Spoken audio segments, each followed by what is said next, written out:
thank you everyone for coming today. We at CrazyLabs already knew that soap is a great way to avoid the COVID-19, the coronavirus, early December when we started working on soap cutting. But today I'm going to discuss and walk you on how to wash away your worries with soap cutting.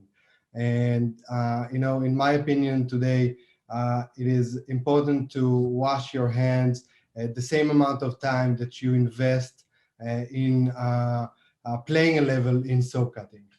And what we'll talk about today is a bit about CrazyLabs. We'll talk about soap cutting the game. Why did we choose to work on soap cutting the game, and how we took the game from the time that the studio sent us the pitch until the time that it reached to be #1 in the charts Christmas Eve. For those who don't know me, my name is Shai. I'm a publishing manager at CrazyLabs.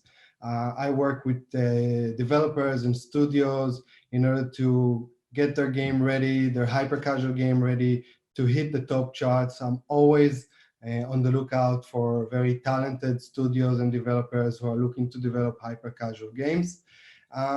Just a bit about CrazyLabs. So CrazyLabs is a hyper-casual publishing company. We are around 230 people with offices all around the world. Israel, where I am today, China, Macedonia, Germany, Bulgaria, and a few others as well. We just peaked with over 3 billion downloads up to date and have over 80 million monthly active users. A few of the games, hyper-casual games that we released over the past time, Run Sausage Run was one of the first hyper-casual games. We worked on Dentist Bling, which is our latest release. Soap Cutting, the game that we are going to be discussing today. Amaze, one of our successful games, and a few others as well. So why soap cutting? The story began with a partnership with a studio called the Firescore Interactive, a very talented studio from Mumbai, India. The studio tested a few games with us, and we were able to establish a really good and close partnership with the studio, and are able to work with the studio on rather early stages of the game development, and able to facilitate our in-house teams in order to work only on games which have more potential in becoming a #1 hit. And we'll walk through today all of the steps that we did in order to get this game to be #1 in the charts. So why soap cutting? You can actually see here the video of soap cutting, and I hope that you also can hear the sound. Soap cutting is an ASMR trend, which means it creates a sensory response, which is very relaxing and satisfying to watch. You can watch this hours and hours. But our question was, can we make this trend into a game? Are we able to get this video and make it into an actual game that players will enjoy and it will be satisfying enough? Strict ASMR games are not in the top charts, and our mission was from the beginning to be the first one there and to be the leader in this ASMR hyper-casual trend. So we received the pitch from the studio, and we immediately understood that it has huge potential, very good mass appeal, millions of views on YouTube and Instagram and different other platforms. And now we understood that there is potential, but can we make a game out of it? Will users like to play it? Will it have the appealing of the ASMR trend that we are seeing today here?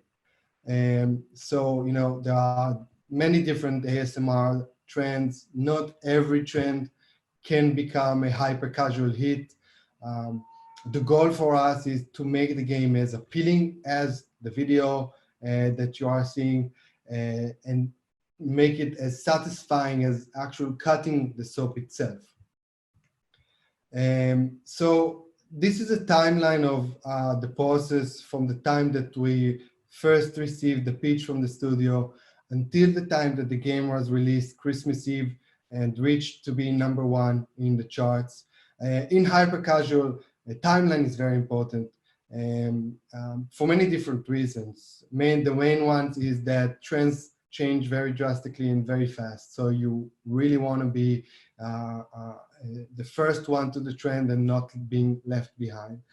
Second is that, studios and developers might copy you. So it's very, very important to be as fast as possible. So we received the pitch around November 1st from the studio. A few days later, we received a playable prototype, and for the first time we were able to actually play the game and see if it's fun. Not too much later, we started the CPI test. Now the goal for that was to first test to see if it is appealing for the users. Will users want to play it? The goal is to just work on a game that has this kind of potential. And once setting up the CPI test, we immediately understood, the CPI is very low. With not much content, we're able to achieve around 35 to 37% day one retention. A few days later, the studio started working on more levels and more content to set up a retention test to see if users are able to continue and they want to continue playing that. Quickly, we saw that the retention rates are pretty high. And from there until the time that the game was released worldwide was about a month or so. So as you can see, the full process from the time that we received the pitch until the game that was released worldwide was just less than 2 months, which is a reasonable good time to work. Obviously, the initial prototype did not include all of the features that you are able to see and play with today in the game. The goal was to make it as close as possible to the trend on the video itself. So what they did is they tested different sounds and different haptics to try and match the best, closest experience of soap being cut itself, and to match to the satisfying feeling and the smooth feeling of cutting the actual soap. This is the first user acquisition video that we used in the initial CPI test. It's a simple, pure gameplay video. The goal for us was to try and understand if users are able to get and understand the game from the first 3 seconds of the video. And once they do, we understand there is a low CPI, and only then we continue investing more time on the game and try and make it and adding more content and then testing their retention. Once we understood that there is a potential and it has huge mass appeal and low CPI, only then we continued to work on the game.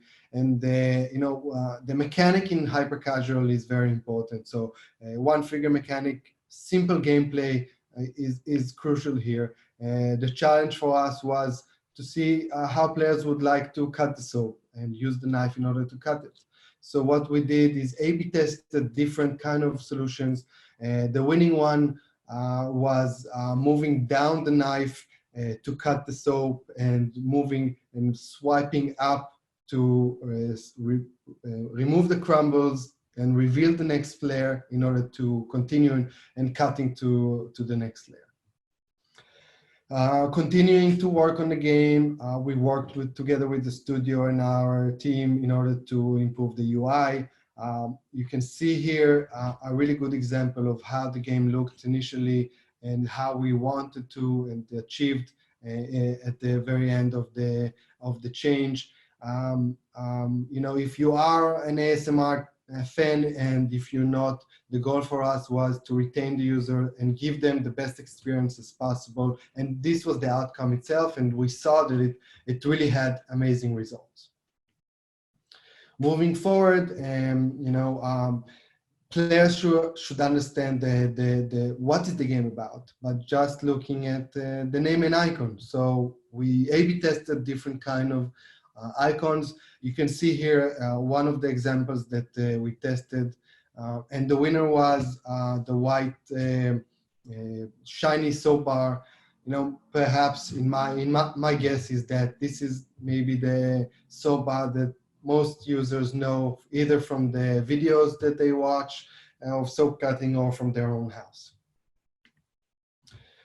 Continuing to work on the meta game in order to retain the users and give them more a gamification experience.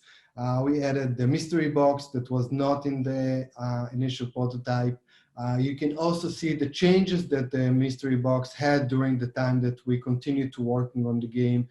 We made the mystery box larger. We added the animation to it to make it a real life present that everyone loves. And this is a real change into the metagame to keep the users playing. Moving forward, so Zen games. Zen games are able to give us relief from our daily hectic, busy lifestyle, and soap cutting really points into this pain point. It can give you the relief from your daily lifestyle. But just cutting the soap is not enough, and wanting to work more on the metagame itself, we added something inside the soap. So once you carve the soap and cut it, you start revealing the item inside. So it's like a gift, it's like a present that you want to reveal, and you know everyone wants to, and they like presents and they want to open presents. So this actually made a huge difference into the metagame and to their retention.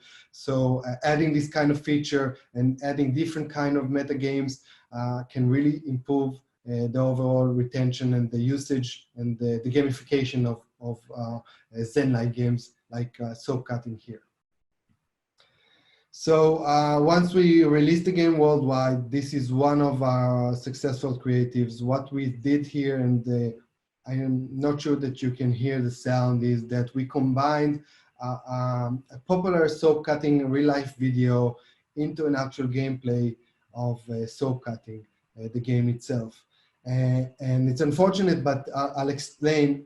The only change in the video from the time that you see the real soap being cut and transferring to the game itself is only the images. The sound is the only sound of the game itself. So once you understand that this is the game and this is the sound of the game, it gives you a really good feeling that, you know, this is something which is close to a real soap being cut. Great. So to summarize, ASMR trends is huge, and the goal for us was, once we reached and received the pitch, was to be the first one there, the first one in the store, but also the first one to make this kind of ASMR game. Once we released it, we had about 15 copies of developers, which was very flattering. But one of the main things for us while working on this game is really try and keep the original gameplay to make it as close as possible to the video itself that you can see on Instagram, on any other platform that you are seeing today. And we actually brought soap to the office, and we try and cut it, and we found out it's not easy. You first need to warm up the soap, then you need to scratch it, then you need to cool it down, and then try and cut it. So it's a whole mess. And what we wanted at the end is for users to be able to get this full experience as close as possible to reality, but without the whole mess around it. And I think that this is it. Thank you very much. Well, thank you very much, Shai. That was brilliant. Like I've been saying, I'm sure if we had some audio feedback from the attendees, we would be getting a round of applause, but I'll give you a round of applause myself. That was really interesting. And if you've got some time, we've got quite a few questions coming in, if that's all right. Awesome. So the first question that came in was, during the retention test, do you show ads which may affect day one retention negatively?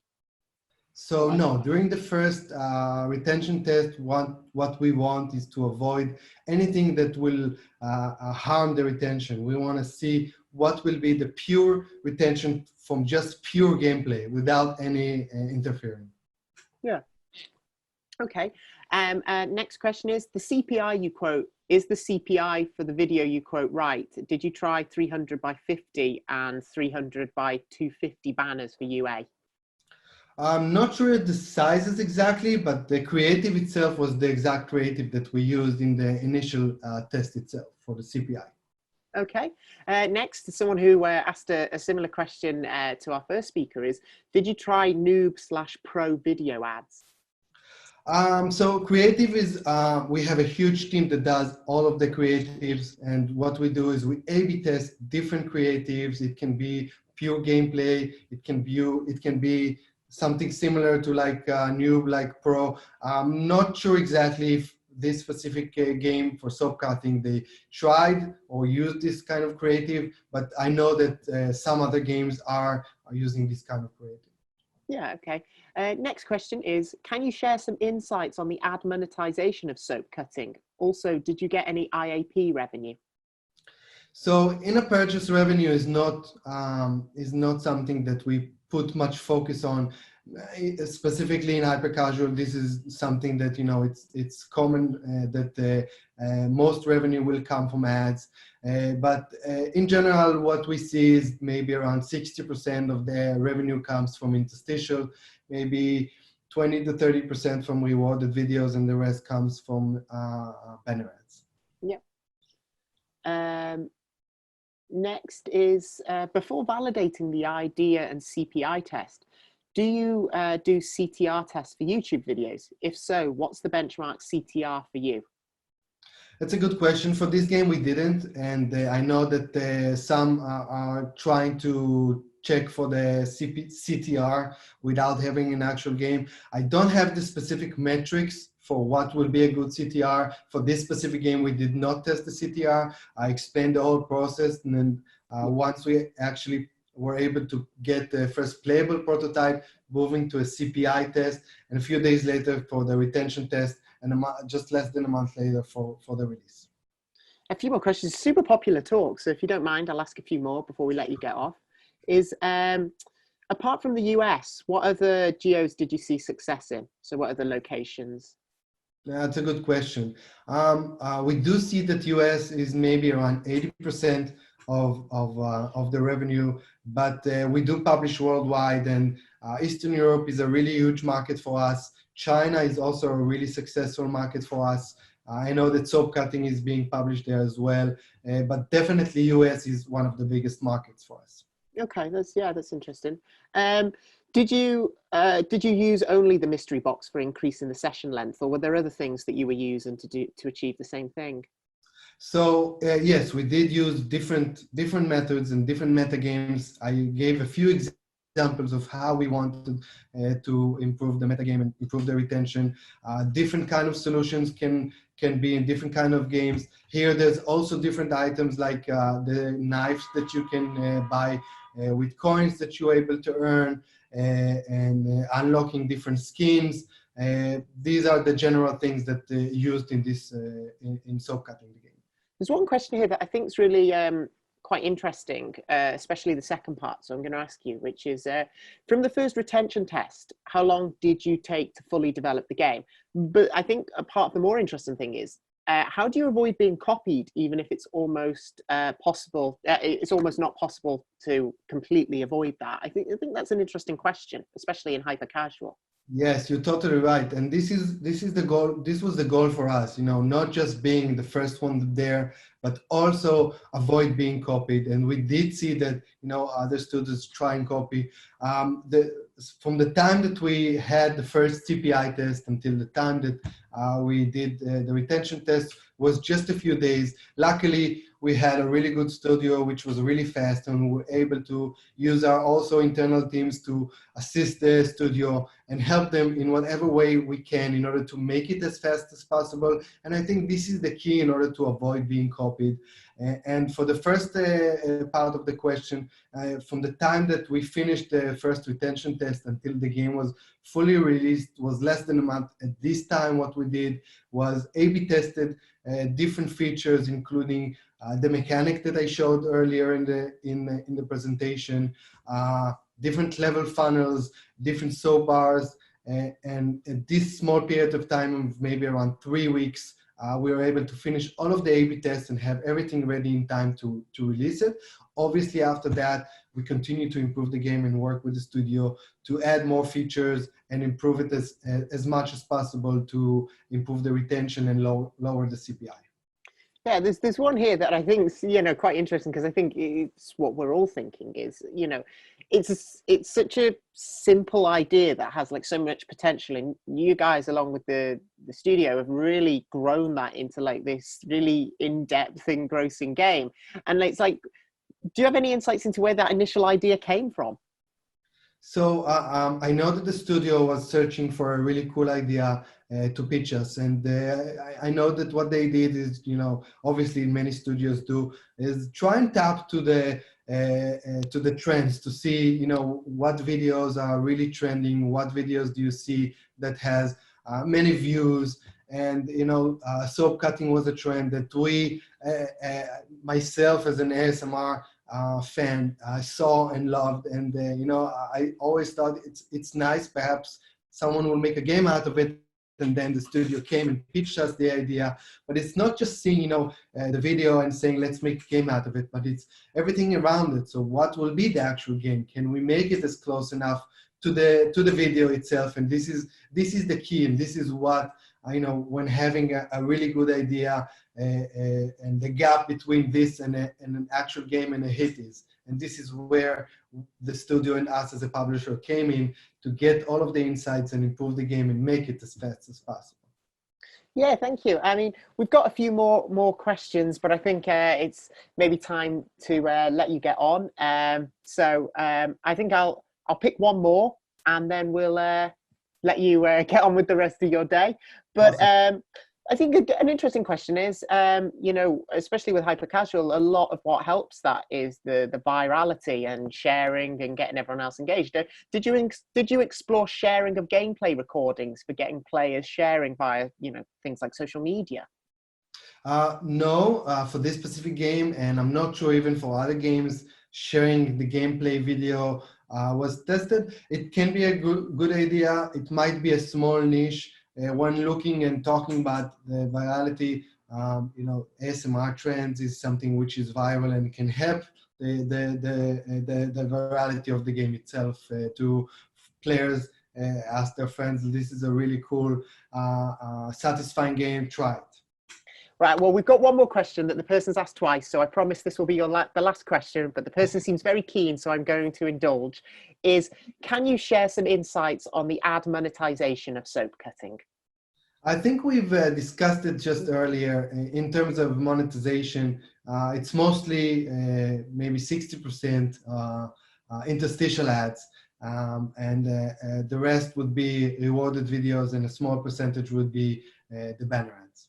Great. Well, thank you very much. It's been brilliant having you here. Like this, the questions are still coming in as they were in the last talk. Super popular, but I'm sure you'll be in the meeting system, and obviously, if anyone wants, you have the contact here. But I'm also available in the meeting itself, and I'm happy to answer anything that anyone would like to share and ask in terms of the presentation or in hyper casual in general and games themselves. Oh, well, thank you so much for that. And thank you for giving such a fascinating and interesting talk. No matter what you're doing with the rest of the day, whether you're staying here to watch some of the talks or getting off to meetings or anything like that, I really hope you enjoy the rest of the day. And thank you for being a part of this. Thanks, Sophia. Thank you very much.